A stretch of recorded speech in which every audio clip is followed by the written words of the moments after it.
What is going on, you guys? Welcome back to Down to the Wire. I'm Brian Costa. And I'm Tyler Tucker. And we have a great show in store for you guys today. Obviously, if you're watching this on YouTube, you can see that me and Tyler are back in my basement. And this is actually the first show that we've done in person since, God, it's almost been 2 years at this point in person with each other. Yeah, it's been a really long time. Probably the last show we did was in Koffler. So yeah, right before COVID happened, right before everything, went down. Obviously, we did quarantine specials with each other. We did a bunch of Zoom call episodes where we had you on. But I don't think we've been back in person to do a show literally since February of 2020. So, man, it's great to have you back on. Glad to have you back in person. And I say we get right into it. Yeah, I totally agree. So, without any further ado, I think the main thing that we have to talk about is Kanye West and his 10th studio album Donda dropped basically out of nowhere this Sunday. We were completely in shock. I don't know about you. How did you find out about Donda? I actually woke up to your phone call. I didn't answer it because I was so I was like, I can't even talk to anyone right now. But I looked and you were just like, Donda's out. And I was like, oh my God. And then my first thought was, who releases an album at 7 a.m? Yeah. I was kind of thrown off, but yeah, in the last show we did together, you could see how, little hope we had no hope. Of ever coming out. So I was extremely surprised to see when you texted me that morning. I was like, we saw the the live listening party he had on Friday in Chicago, burned his old childhood home down in the middle of the Chicago Bears stadium, which he actually took so long to get out that I fell asleep without even seeing any of it, so I had to watch it in the morning. But no, and it was a solid show, but at this point I was like, all right, I've heard most of the songs. It's probably going to be another few weeks before he even teases it coming out again, and I'm like, all right, I've heard most of the songs. I'm gonna go to bed. I heard a couple new ones like Believe What I Say and Come a Lot and Come to Life, but I was like, all right, this is pretty much just gonna be it. So I was like, I'm going to bed. And then a couple days pass and I wake up on the 29th and I literally just woke up early this morning for no other reason. I go downstairs and I'm just going through my phone, listening to some music, and all of a sudden I look on obviously, the third member of the show, Carter Adams. I was looking on his Snapchat story and he posted a picture of Donda being out. I'm like, wait a minute.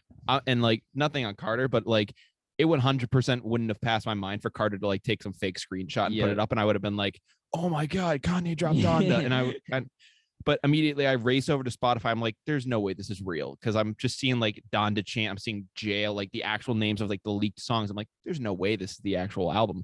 And I'm like, oh my God, it is out. And I lost my mind in this very basement. Yeah, I couldn't believe it either. I looked at it and still I was listening and I was like, this isn't real. They're gonna take it away from us at any moment. I literally thought it would be up for an hour and then they would take it down. I thought it was some sort of glitch. Yeah, and then of course Kanye comes out and he's going, Universal released it without my approval. And I'm like, oh my God, it's gonna happen. We're never gonna see it. They're gonna take it away. But to this day, it's still up. So yeah. So knock on wood for all God's sake, it stays up. And maybe we get a new album cover as well, other than just that simple black square. Would be nice. That would be nice. But obviously, what were your thoughts on the album? Oh my God. Where do I start? I loved it. The first listening party, this is one thing I've always had. I've never really listened to leaks and anything like that because I think it sets expectations. But listening to the first couple listening parties, I was expecting it to be a good album. And then when it came out and I listened to the full thing front to back, I was like, oh my God, this was amazing. I was utterly impressed by all of it. It was amazing. It was an amazing experience. And, I've been hearing some people being like, oh, I don't really like it for this reason. I don't like it for that. And I think a lot of the people, they're expecting something that you can play at a party or something for like sure. that. Yeah. And, there are a couple songs like that, Off the Grid, which is insane. Kanye raps like he hasn't in literally years. Yeah, and 5 year foreign. I wasn't listening to him that much beforehand, but now I definitely got to dive into his stuff because he just went crazy on that track. He delivered one of the best lines of his entire career. It was crazy to see. But while a lot of people are kind of disappointed that maybe there aren't there and as many tracks like that, I think there are just so many amazing melodies and things like that. Obviously, Moon with Don Toliver and Kid Cudi was absolutely amazing. When their three voices are all in sync, it's you transcend. It's I uplifting. You feel like you're having an existential crisis. Yeah, for sure. You're literally listening to it and you're just contemplating life. Yeah. And another criticism I heard, it's like, people were listening to Jail. They're like, "Where's the drums?" It's like, well, you don't really need him. Like he's lifting us up with this guitar type beat. He doesn't really need that the filler drums. He let Kanye's the artist and Jay-Z with that amazing feature do their work covering that up. You don't need to put that there. And I've heard that criticism too. It's like songs you can't play at a party, but like, this was a eulogy to his mother. I mean, it's not really something you can exactly rate out of 10, but yeah, we probably will in doing that towards the end of this segment. But do you expect a lot of club bangers on a eulogy to his mother? Exactly. It's not something that you're supposed to be going for. Obviously Off the Grid and Jail and other tracks like that had their exceptions, but there were a ton of awesome melodies. One of the songs that I think isn't getting enough credit is Lord I Need You. I really love that song. That was a really good song. That just gives me yay vibes. I don't know about you. It just gives me like massive vibes to that album. Another song that I really love, in fact, is Come to Life. I think that is going to be, in the next couple of years, that might be like in the top 10 Kanye songs for some people. I think that song is going to completely redefine people, because it just like, it sounds like so futuristic, but it also like kind of leans back into like almost like 1970s, like The Who. It reminds me a lot of Baba O'Reilly. I don't know why. Really? It just like the piano and like the melody building, it reminds me of that for some reason. I don't know why, but just different things like that. And it sounds so melodic. I love the way Kanye sounds on it. And it's probably, one of my favorite Kanye songs now. Yeah, I mean, and another one that people I think are sleeping on a ton is Heaven and Hell. I mean, that song, and just, he starts off, there's really only like a light melody. There's really nothing to the beat. And then when he just lets it drop and all the drums come in, I mean, that's amazing. And I mean, the features were just nonstop, all so good. Pure Souls, Roddy Ricch delivered so hard on what he came with. And but yeah, I mean, he hit almost everywhere on all of his features. Baby Keem and Travis Scott too. I mean, that was awesome. And you don't. I mean, a lot of people don't like Baby Keem. They don't like his style, but I mean, I just love that. Yeah, I mean, shout out to Carter for being on him kind of since literally from the get-go and kind of getting us on that. Yep. Sure. And also Baby Keem is probably having the week of his life right now. Yeah, I mean, releasing songs, Ties. It's ridiculous. Yeah, it was. I mean, I had no idea it was cousins with Kendrick Lamar. I just found that out with the release of that song. But I mean, Kendrick absolutely bodied that verse, and he did. To hold the #1 spot after Kanye releases an album for like, maybe it was probably only like 12 hours after the album, but I mean, to still hold that, that's a pretty impressive feat in itself. Yeah, I mean, it just shows that the pull of what Kendrick can do, but also it really shows what he's going to be able to do going forward. I mean, I know he has a new album, the Melodic Blue. I think that's coming out sometime soon. So that'll be interesting to see who he gets to be on that album with him, and how he sounds like, over an entire LP. I'd love to see how that goes down. But just looking back at the album, he also had some incredible samples. Believe What I Say with the Lauryn Hill doo-wop sample. Yep. That was great. I mean, he leaked that, I think, over a year ago on his Twitter, and that song just came through. I mean, that was perfect. Just looking at the entire album, New Again, I think with Chris Brown, during the leaks, he had like this weird kind of like Roblox or like Michael Jackson like sample over it. And I think looking back on it, he was probably doing that to keep like the leak from like getting out there and people like using it. So I think he put it over almost as like a way to like ruin it, but make it so that way you could understand what he's doing with it. For sure. At least that's how I interpret it.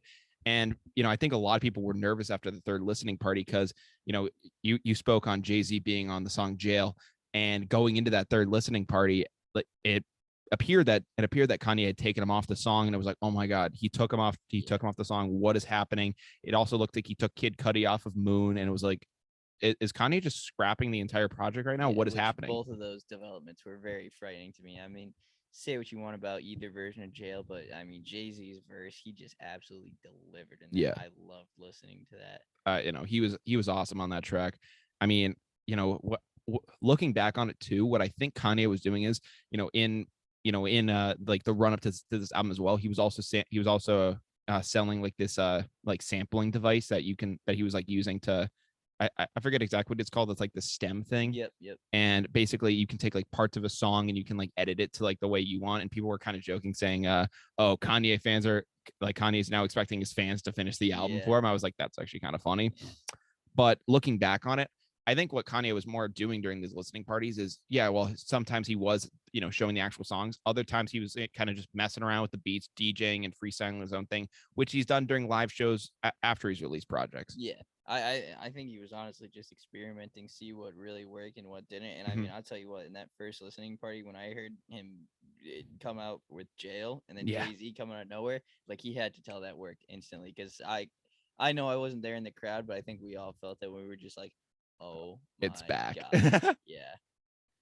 But I mean, overall it was just such a good album. And another thing too I really liked is like I felt like he pulled from a lot of different like older projects. Oh my God. There were so many times you got like really strong Yeezus vibes. On God Breathed, 100%. Yep. And then like you said, the Life of Pablo vibes too that you got sometimes. I mean, what was the one? It was like a kind of a funk beat in the background. I can't remember the name, but like that instantly reminded me of Fade on Life of Pablo. It was kind of like that jazzy, funky beat.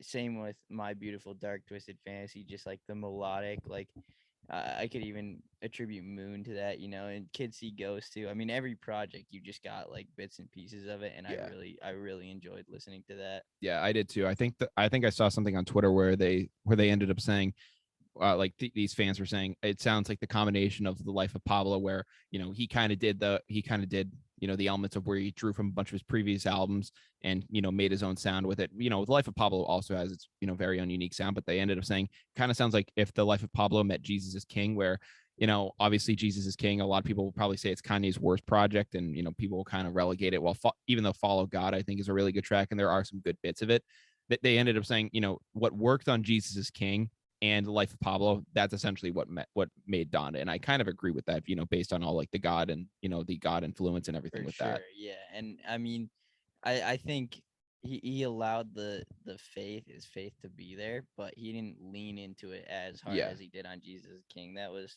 one, I mean, but he still, I mean, it's not like I'm against it, No, he makes great music out of it. The Sunday service features too were just amazing. I mean, they're amazing. It's uplifting, to be totally honest.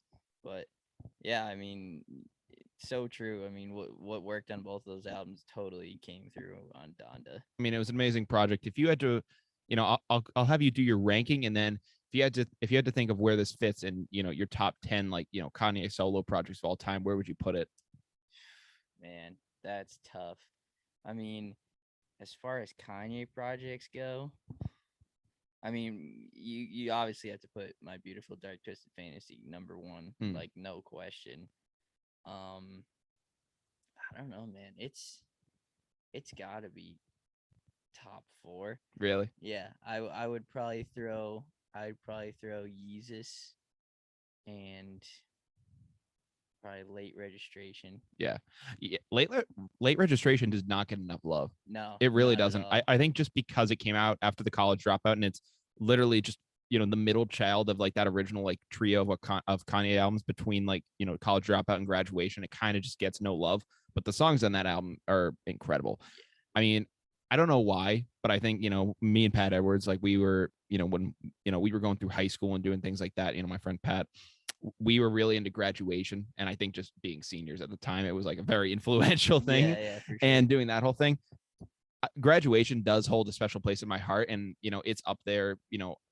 Sometimes My Beautiful Dark Twisted Fantasy takes the number 1 spot, but I always have Graduation, I think, up there just for what it meant for me at the time. My Beautiful Dark Twisted Fantasy obviously takes the 2nd spot under that, and I have to throw the Life of Pablo in there just because of what that meant to us in 2016 when that came out. Like we were freshmen in high school, and like that album like completely defined high school, at least the beginning part of it. But I'd have to say it's in my top 5. Yeah, I mean, and when it comes to Kanye's projects, like you got My Beautiful Dark Twisted Fantasy, but in my opinion, I pretty much just lump everything else he has done right into second. Yeah. College Dropout, Late Registration, it's so tough to choose. you can't really. It's just all based off personal preference. Yeah. I'm a huge fan of Yeezus just because like I love the way he experimented with it, and Mhm. Hold My Liquor is one of my favorite songs of all time. So Yeah. The more I listen to Yeezus, the more I like find tracks that I find enjoyable on it. I still don't think I can get on. I still don't think I can be on the on-site train. I don't think I it's don't a little loud. I don't Sure. think that day will ever come. But Blood on the Leaves, I'm completely on that train now. Hold My Liquor is New a great song. Slaves Bound too. Yeah, no, like obviously those tracks now I completely look at different, but on site, man, that just drops me for some reason. I don't know why. I don't know if I'll be able to get on Yeah. ever be able to get on that train. But I think with Donda too, you need that Yeezus style. Like give it a month. Give it Yeah. a month to to sink in a little bit. I think people will change a lot of their opinions on it. Give Yeah. it some time. I do too. I think people are gonna come around. Listen, if you're really so pressed on this, go back and listen to Polo G. Okay, like Yeah. go No, ahead, exactly. do you? And then when this album is like being talked about as like one of the more influential projects, then you'll kind of regret saying that. Yeah. With that being said, I know Drake is dropping an album tomorrow, Certified Lover Boy, and a lot of people are saying that it's kind of Kanye and Drake were competing to see who will sell more. I think the reason Kanye, was saying that Universal released it without his permission is I think he was planning to release it on the same day Drake did, similar to what he did in 2007 when 50 Cent released Curtis and he competed with him and absolutely blew him out of the water. Yeah. I think Kanye was trying to do the exact same thing, but I think Universal was like, all right, we have to save this project, even though I'm like this was a great album. I feel like this could have competed, but how do you feel about the Drake project? I'm excited for it. I mean, I like Drake. Yeah. I like old Drake more than I like the new stuff. Not that there is anything wrong with like Scorpion. Yeah. But I don't know. I'm confident that if Kanye went out on the same day as him, I think Kanye could handedly take him down. And I think after, I don't know, the end of this month, I think Kanye is still gonna be more at the top of the charts. Now, don't get it twisted. I mean, Drake's a hit maker. You know, he's gonna have that number one song that's out there. I'm calling it. It's gonna be In the Cut. Yeah, featuring Roddy Ricch. I've heard leaks of it. It's probably gonna be In the Cut. Yeah, I mean, he's a hit maker. He'll make those number one songs. But I think as a whole, I think I listen to more Drake hits than I listen to Drake albums. Yes. I think that's what it comes down to. Yeah, right? No, like I saw someone on Twitter. They ended up saying Drake makes hits, Kanye makes art. Yeah. And that's the agree. perfect way to describe it. Kanye, like, he's just like one of those guys where his music is an experience. It's like, I don't know how to describe it, but it's just an experience to witness. Like Drake, like trust me, I'd love to go see Drake in concert, but like some of the songs he could play, like it would be amazing to see him in concert. Like if he started singing Headlines or anything like that, like going over forever. Exactly, like going way back, like I'd love that. But to go to a Kanye concert and to experience that, I feel like it would just be unreal. Yeah, I feel like if I went to a Kanye concert, I'd sit in my seat the whole time, leave my phone in the car, and just like sit there and just like suck it all in, Yeah. I would love to see him in concert. I hope he does come to Boston or somewhere close to it, because if he does, I'm going. I will pay gross amounts of money to go see him. But in the end, I know we shouldn't be rating a eulogy out of 10, but what would you rate it? I mean, so you gotta give some perspective. I mean, I've only heard 2 10s in my life, and that goes to My Beautiful Dark Twisted Fantasy and Led Zeppelin 4. So with that being said, I put Donda at like an 8.5. I like that too. I was thinking about an 8.85 as well. So I agree with you there. That's a really good take there. Great album, obviously highly recommend it. And but that concludes what we have in pop culture news. I think it's time we get into talking some NFL, which I'm really excited to do with you. Before we talk like NFL football, I want to talk some high school football. And obviously the big story that happened in high school football was that there's a fake high school out there. Bishop Sycamore High played the IMG Sports Academy. Obviously, IMG is a very famous athletic academy. They played them, and it was IMG just dominated this team. They beat them 58-0, and a lot of people are scratching their head saying like, "Hey, you guys said you had a bunch of D1 recruits. Like, how come you guys fared this awful?" And it came out that Bishop Sycamore is an online charter school that like basically doesn't have a football team, and the players that play on it are like in their late 20s to early 30s. Yeah. One guy got pulled aside and interviewed, and they're like, "How old are you?" And he's like, 23. But yeah, I mean, I was amazed. I don't know if you heard the clips of the ESPN announcers, but they were like, "We can't seem to find any of these players in our records." No. I mean, I was shocked by that. Well, I saw one where they said number 45 is injured on the ground. We don't have a number 45 on the roster we were given. And like there were also clips where they didn't have enough equipment. So like as they were doing the defensive shifts, they were like tossing their helmets to other players, and it was crazy. So you could tell it's like it was basically a scam to get on TV, get that TV money and do stuff like that. I guess the coach of the team, I think his name is Roy Johnson. He's currently I guess he was, currently wanted for something. I don't know exactly what it was, but he was like, they had a warrant out for his arrest. I'm like, Jesus Christ, this team was absolutely He's been fired since then. Yeah, from a school that doesn't exist. So yeah, like frankly, that's more of a slap on the wrist than anything. It's like, okay, like I'm trying to figure out, is this like was this a con, or like what exactly was this? I honestly don't know. What are they gaining out of it? I mean, it's not like publicity for your fake school. I don't understand. And someone took a dive and checked out their like schedule from their season. They were terrible, and they were playing games at like 1 a.m., 3 a.m. They played like going into the game where they lost 58-0. They played another game like 2 days before. Yeah, they played 2 games in 3 days, which for football's sake is like inhumane. Yeah, you cannot get that done. Like the fact that they were polling that, I'm like, this is ridiculous. I saw some people commenting, no, don't worry, he's a senior citizen. I was like, yeah. I mean, there was one dude, he literally looked like he could have been like 45. Like it was like this, giant jack dude, balding. I was like, how did they think you were a high schooler? Yeah.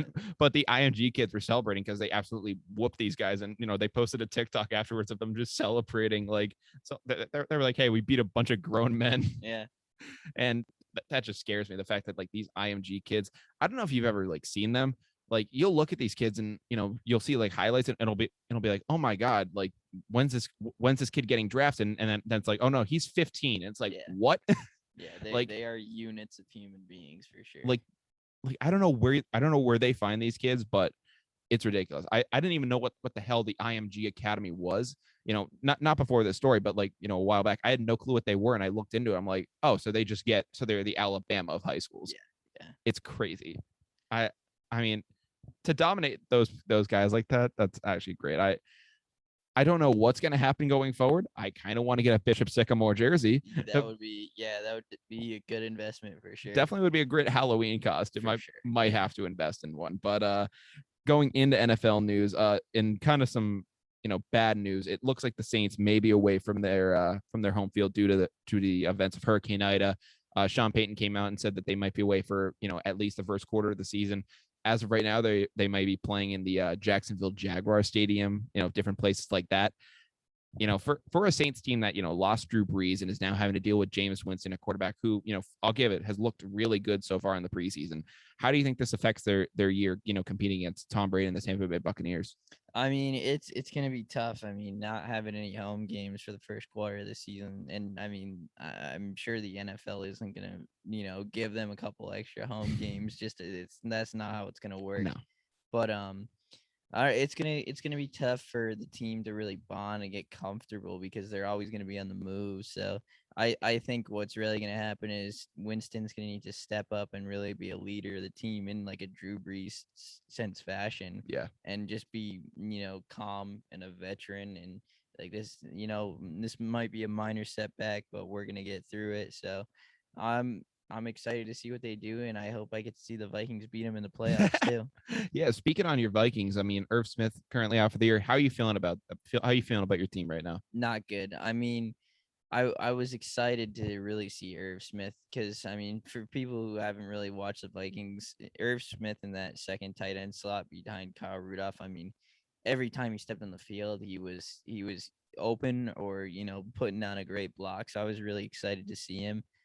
Sucks that he's going to be out for the year, but Kirk still has his weapons. He's got Cook, Thielen, and Jefferson still, and we need to do something with that core as soon as possible. Yeah. You guys And have a great offensive core. You guys need to strike with it. exactly, and the defense is coming back too. I mean, our defensive line is fully stacked again. We brought Everson Griffin back, so he's going to be a menace on the edge. And signing Patrick Peterson too, I think just bolsters our super weak secondary.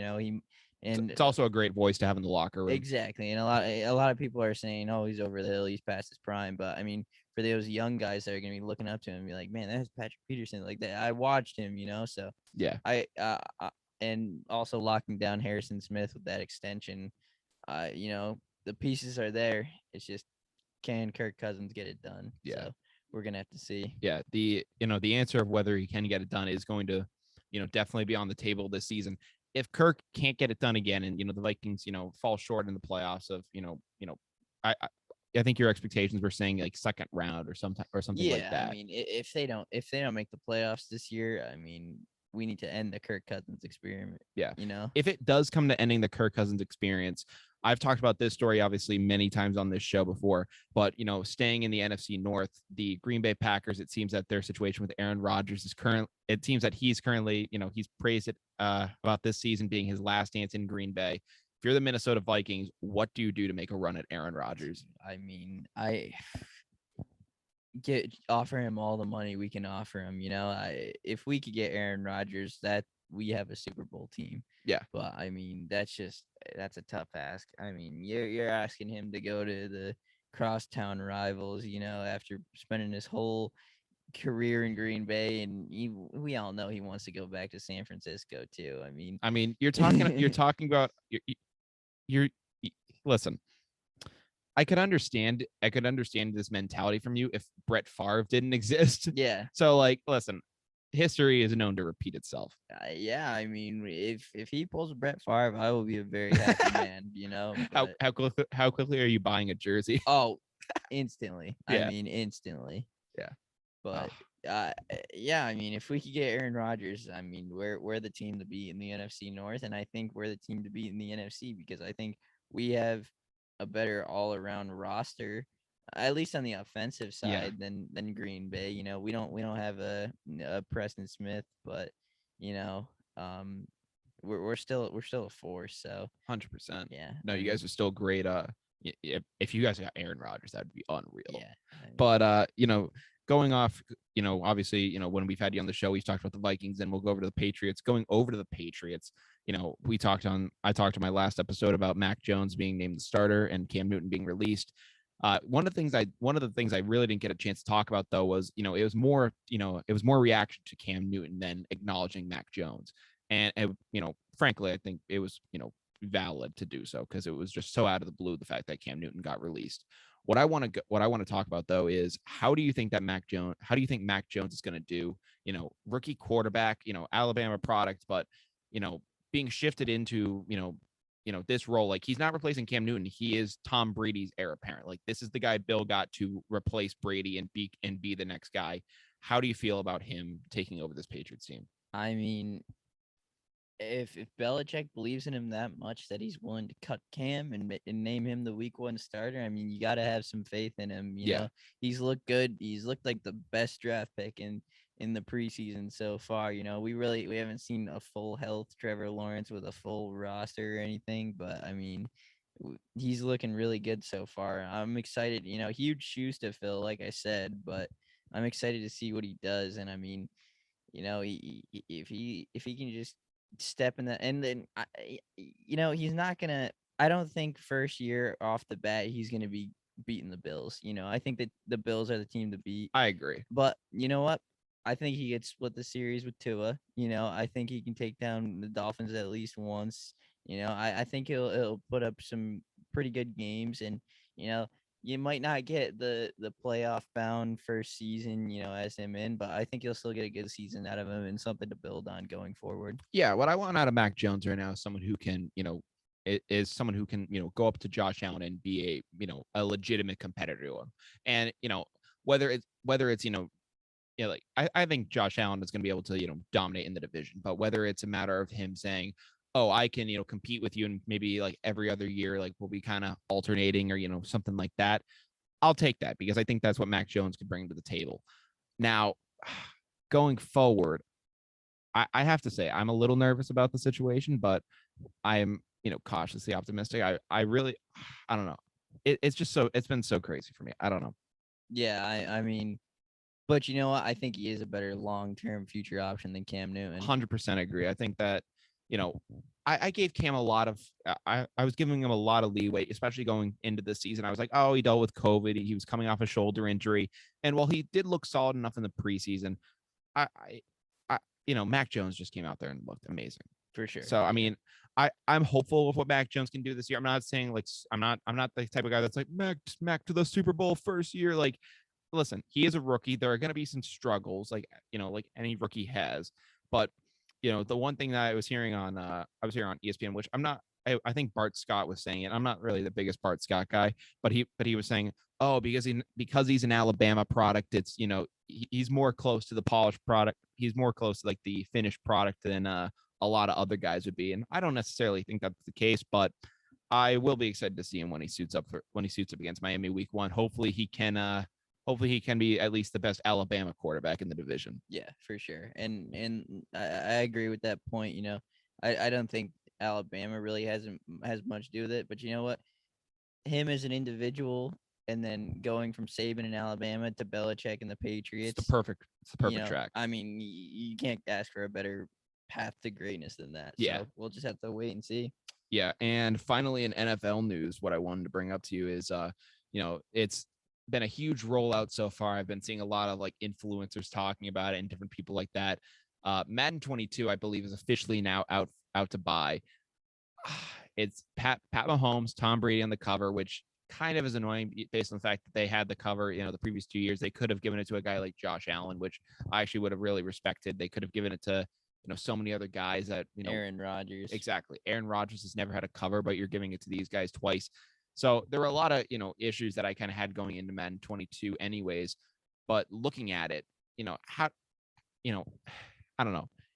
EA has had just such a chokehold on the NFL. It's been really unfortunate. And at this point, I've come to the point where I would buy Madden every single year. From Madden, 12 on my Kindle Fire when that was the first Madden I ever played. And every year after that, no matter what console it was, I was like, I'm getting Madden because I really want to, see the new rosters. And, for a long time, they were updating and they were bringing new things to the game. But, pretty much since 2013, on whatever console it's been relatively the same game with some updated graphics. But for the most part, it's just a $60 roster update. Yeah. At this point, are you just throwing in the towel on Madden? Yeah, I mean, so I haven't bought a Madden since Madden 19. I mean, wow. I had Madden 20 that came with my Xbox. Yeah. But I mean, I just needed an Xbox. I wasn't looking for Madden. I didn't even touch 21, and I have no intentions of looking at 22. I mean, they clearly have no will to fix their game, and you know what? It's playable and it works, which I guess that's what you need. But I mean, the physics-based animations just aren't where they should be for a game that was created in 2021, 2022. And I get it.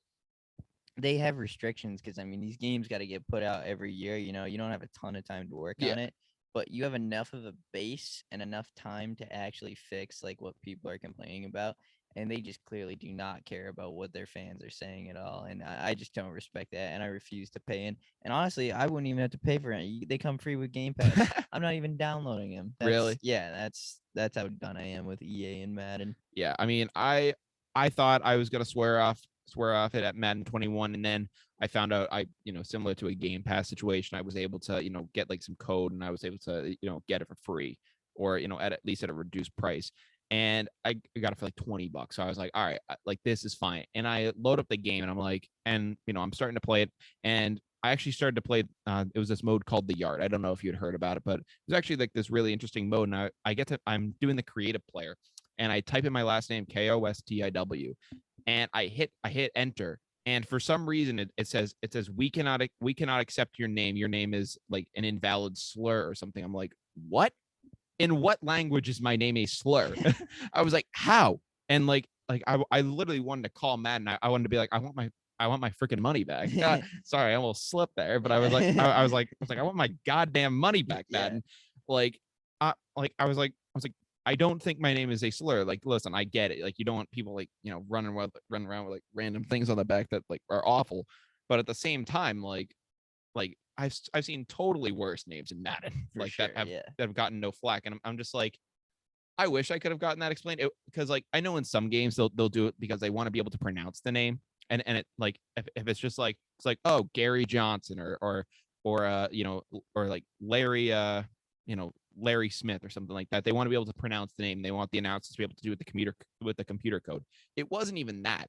They literally said like, your name has been deemed as offensive content. So instead of spelling it with a W, I had to spell it with 2 V's, like back to back, and it accepted that, and I was like, bro, what the hell? That is so weird. I was pissed about that for like 2 days. I was like, you got to be kidding me. I wanted to call EA and I want to be like, yo, what gives? Yeah, I've never really had any problems with Tucker. Yeah, but that's crazy. Yeah, one of the cool experiences I did have with a video game that was MLB The Show.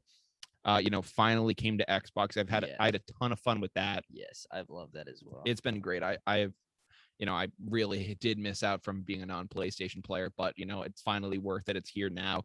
And one of the cool things that you're able to do is you are able to put like, I was able to put my name, as it's spelt on the back, but the pronunciation as the way the announcers say it, like obviously you say it like it said, like you say my last name like it's like spelled Costa. That's essentially how you say it. You can put that in the pronunciation, so when they come up, they actually say it as like how people would say my name. I'm like, that's actually a really cool feature, and the fact that they have that in a game is like kind of great. Like, I wish other games would do something like that, because like unfortunately not the easiest last name to pronounce if you're a computer code. and that's something little that like EA just doesn't, they not don't even willing to even put the effort in, that separates a game like MLB The Show from Madden. Yeah, and at this point we need an NFL 2K or some sort of game to come back and compete, because you look at NBA 2K, and while I have many issues with 2K, trust me, what kept them on their toes for a lot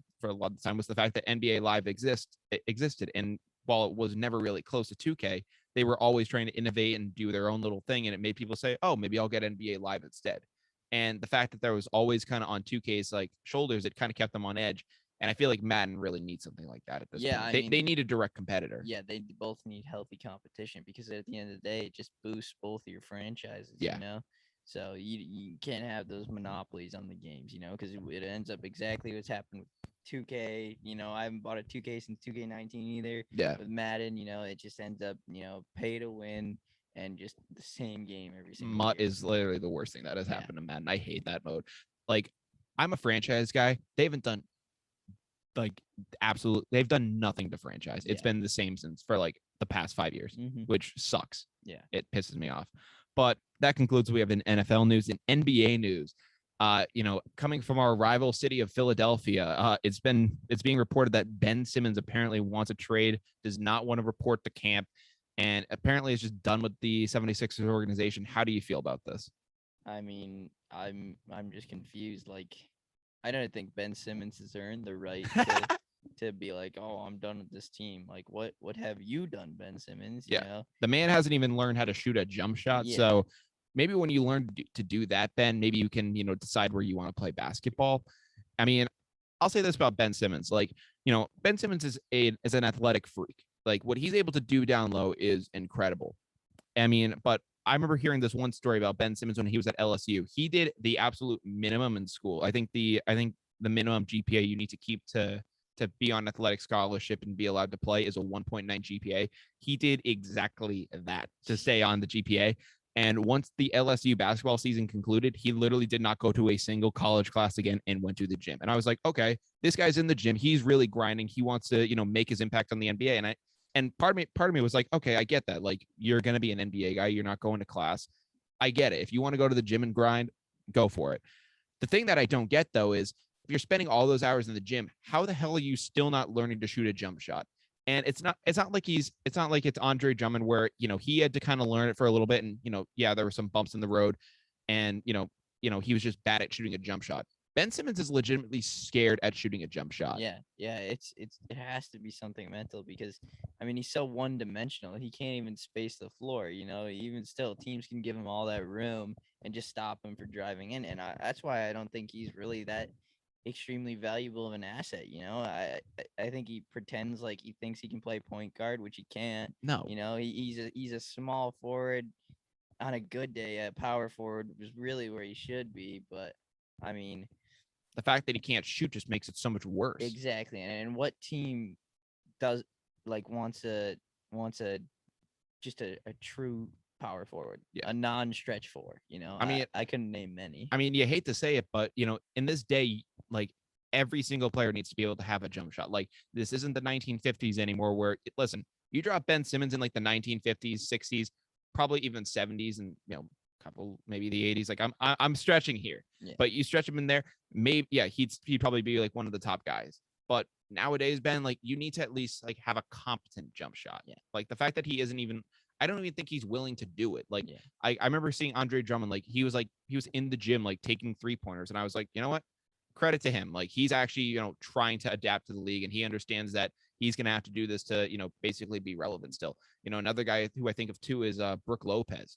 He was his entire career, when he was with the Nets, I don't think he like took over like 23s in his life. Like I'm making up numbers here, but now he's like turned into the 3-point machine where it's like what he's known for doing now, as like he's like the center who can shoot threes. And another thing about Drummond too, like he wasn't as one-dimensional because he'd give you 20 boards a night. In his prime, he had 20 boards. Ben Simmons, he gives you average numbers, but like he doesn't give you point guard assist numbers. He doesn't give you big man rebound numbers. No. And his point production really has not been as much as it should be for the all-star caliber player that he is. Yeah, nobody knows exactly what he is, and it just shows. Yeah, and do you want a player that really is just positionless, but in a bad sense? Like he really doesn't fit in. Like LeBron in his prime was positionless. You could put LeBron at anywhere on the floor, like whether you love him or hate him. You could put LeBron literally anywhere, and he could guard, and he could guard someone. Ben Simmons, you can put him at any position on the floor, but is he going to be? But I don't know exactly where he's going to be a plus. Yeah, and if your defender is giving you 6 feet of space, you need to put that shot up and make it 90% of the time. And he just exactly like he'll come. No, you're right. He'll come down the lane, and the defenders will literally just go to the basket because they have that much like lack of respect for him, like for shooting the ball. If that's the case, dude, like, and he still won't jack up a shot at that point. He'll still try to drive inside and make some move. I'm like that's atrocious. Yeah, like he's got to get better at that. But if he is, on the market to get traded, where would you think he could possibly be headed? Well, I mean, Philly's going to ask for a king's ransom for him, so he's got to go somewhere that has the assets available. Portland. I think Portland wants to keep their core together, though. I don't think he'll end up there. I think Orlando might be a place to look. Okay. I think they've been looking for a guy, and they might try to mold him into their guy. I don't know. Just maybe you could look to New Orleans. They got a lot of young talent that they could ship over. But I mean, I think Philly too. Do you really want young players anymore? Your process clearly hasn't worked. You know, you maybe get some vets in there. Maybe give those a try. But I know. I don't know. It's so bad. I think Portland would have to be where it goes. But I feel like that's his only suitor at this point. I really don't know who's going to take him. I don't want the Celtics to go in for a guy like that. Like I think that's the last thing I want. Brad Stevens is too smart for that. I agree. If Brad Stevens pulls that as GM, there might be some issues outside TD Garden. Yeah, there might be some issues. But also in NBA news, we have some fairly sad news in the NBA. I hate to say it, and obviously I'm wearing the shirt for it. Taco Fall is unfortunately signed with the Cleveland Cavaliers, ending the amazing meme of Taco Fall in Celtics games, which for many years was awesome to see. Yeah, I mean, we all love Taco. It sucks to see him go, but I think he'll do great in Cleveland. Yeah, I mean, listen, Taco wasn't any forced down low. It was more Taco getting into a game was more of a spectacle, just to be like, oh my god, the tall guy's in. Yeah, the 7-footers in there, and it's like he's playing Nerf basketball. I mean, there's just so many clips of people like cheering for Taco, and Brad's like, all right, buddy, go for it. And like you just see him like run onto the court. And seeing him like in person, like I don't know if you've ever seen him like in person at a game. It's freakish. Yeah, It's I like can imagine. it's absurd. And I remember me and Carter went to a game like back in February, right before COVID like broke out and everything got crazy. And the crowd was cheering for Taco, and we were blowing out the 76ers like we should have, for many years. And Taco comes in the game and the Garden just goes wild.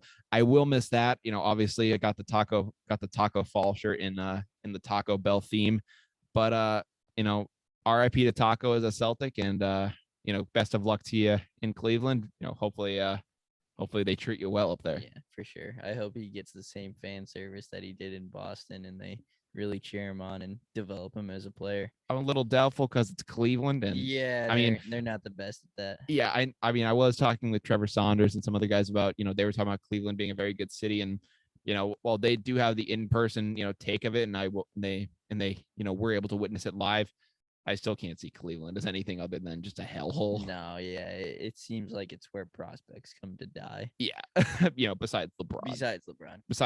And a little bit of Kyrie, but he also went insane. So yeah, for sure. But anyways, that concludes what we have in NBA news. Finally, in MLB news, I got to talk to you about the New York Mets. They have fallen off the goddamn wagon.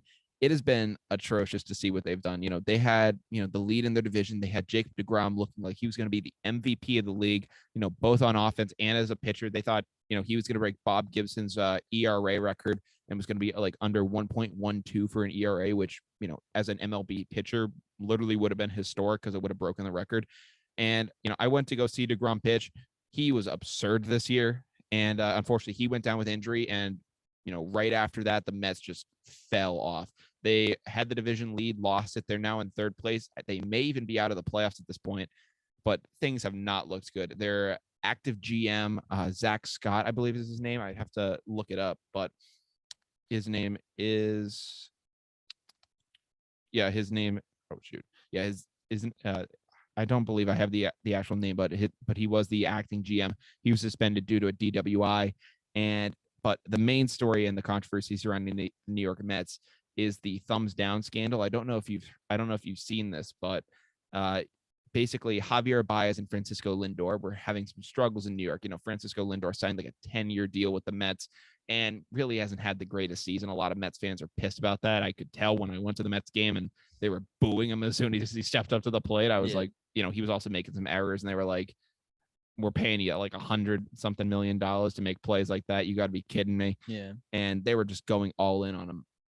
And basically in response to that, whenever Javier Baez or Francisco Lindor get on base, they're essentially just flashing thumbs down at the Mets fans. And I think Baez came out and he ended up saying, all right, if the fans are going to boo us, then this is going to be a sign of us booing you because we're having success. And I'm like, okay, as a player, you probably shouldn't be doing that towards your fans. I understand, having electricity and, trying to be like a character and do stuff like that. But I don't think doing that towards your own fan base is a smart move. Now, I know Javi came over from the Cubs this season and probably won't be going back to the Mets, but in the limited time you're there, probably not the best move to make. No, I totally agree. I mean, if you're rattled that much by the fans booing you, you're definitely in the wrong. But I mean, it kind of just very childish, I don't agree with them doing that at all. And I mean, let's be honest, are you shocked by the Mets? No, I'm not shocked. Absolute collapse. I mean, it just shows how impactful deGrom alone was. I mean, his run support was almost nothing, but if you only give up one run a game, I mean, or just under that, your team has to do the bare minimum to get by and still get some wins out. So, but I mean, not a good look for Lindor and Baez, and not a good look for the Mets overall. Mm-hmm. Yeah, no, I mean, it's been a terrible look with the Mets being my second favorite team in baseball. This really hurts me, and I am very sad to see it. But I am not gonna lie and say that they didn't really do this to themselves. That's what you get for liking a team from New York. Shut up. My dad's from New York. I have to. You're lucky. You're lucky. It's at least not the Yankees and the freaking Jets. Fair enough.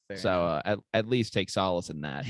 But hopefully the Mets can get themselves together. It doesn't look like it's going to be this season. Another team that looks like they're not going to be like they may not be able to do it this season is the Boston Red Sox. I don't think they've been able to catch a break either so far. Basically, since the MLB trade deadline, they've just been in a tailspin. I don't know how to explain it, but it has been 10 years since the 2011 collapse. So in very fitting fashion, they've decided to replay all the greatest hits. Yeah. Let's do it all over again. I mean, Matt Barnes, what happened? I mean, he was pitching like an ace reliever, and now he's just like, you can't even put him in the game because he'll give up 11 runs in an inning. But it's terrible. Yeah, it's almost beautiful to watch, to be totally honest. Just to see, it literally looks like a Shakespearean tragedy. Yeah, they were a powerhouse for the beginning of the season. Out of nowhere, no one expected this team to do anything. And no, you know what? They're playing into what everybody says. I hope they can turn it around, but optimism does not run high. No, it does not run high with me either. One of the other things that really isn't going for us well right now is we're being hit with COVID at like the worst possible time. I think Kike's out. I think Yairo Munoz, who we just called up, is now out. But our captain Xander Bogaerts is out. And when I saw that he was out with COVID, obviously, he's gonna be out for like about over a week, 10 days or so. And I was pretty, obviously that's pretty stressful, but the way the MLB at bat app announced that Bogaerts was, that Bogaerts had COVID was probably the worst way they could have done it. So I'm playing Madden on my phone, and all of a sudden I get an alert, and it says Bogaerts exits game. I'm like, what the hell happened? I'm like, did he twist his knee? Like, did he break his arm? Like, does he have a concussion? Like, what the hell happened? And it just goes, he's been removed from the game after testing positive for COVID-19. I'm like, okay, listen, 100%. Like, yeah, you have to get him out of the game here, but lead with that. Don't say Bogaerts exits, because that just implies that he's injured. I understand, whatever you want to say about COVID and the severity of it, go for it. But if he's exiting due to, COVID symptoms or no matter what, or, due to an illness. And in this case, just a positive test. Yeah, it's a positive test. It's not, he may not exactly have it, but he has a positive test. Don't tell people, oh, he's exited the game and, he's leaving. Like, framing it like that, like, scared the crap out of me. I think the MLB at bat app needs to issue an apology, because, listen, when that happened to Justin Turner in the 2020 World Series, it was a big deal because like the MLB was in a bubble and they literally had no positive test for like a couple months. So when it happened, it was a big deal, and I get it. But this stuff, it's, in the MLB, they're giving their guys a lot more freedoms this year, and it's just happening. So, the fact that they led off with Bogaerts exits game, I was like, oh my God, like, Bogaerts, like, is he going to be able to return this season? Yes, he's actually going to be fine like next week. So hopefully the Red Sox can turn it around. With every day passing, my hope is dwindling. But Tyler, I think it's finally time to say that we are now down to the wire, which means we're going to do a little wrap up of what we talked about in this show today, and then we will send you guys on your way into the weekend. Obviously, welcome Tyler back in person to my basement. Really glad to do a show with you in person again, buddy. Really enjoyed it. Yeah, it was great to be back. Yeah, I mean, hopefully we can get you down on the Bryant campus this year, get you back in the Koffler Center, because that would be great to see. But, obviously on the show, we started things off by reviewing Kanye West's new album Donda, gave our high praises for it, and then jumped into football news by talking about the Bishop Sycamore IMG scandal, as well as the Saints being forced to play the first quarter of their season away from the Superdome. We talked about our expectations for Mac Jones going into the season, as well as our thoughts on Madden 22 and whether we will buy it. In NBA news, we talked about Ben Simmons wanting out of Philly, as well as Taco Fall going to the Cleveland Cavaliers. And in baseball news, we talked about the Mets and Red Sox faltering heavily. Now, I hope that they can turn it around, but things aren't really looking good. But if you haven't followed Down to the Wire at this point on social media, what the hell are you guys doing? Unbelievable. I don't get it at this point. I've warned you guys so many times. So listen, I'll give you another chance here. You can follow us on YouTube, Spotify, anywhere you listen to podcasts. But the main hub you can reach us through is our Instagram. You can follow that at down.tothewire. Again, at down.tothewire. You get that? Got it. Perfect. All right. But anywho, from Down to the Wire, I'm Brian Costa. I'm Tyler Tucker. And we hope you guys have a great day. Take care.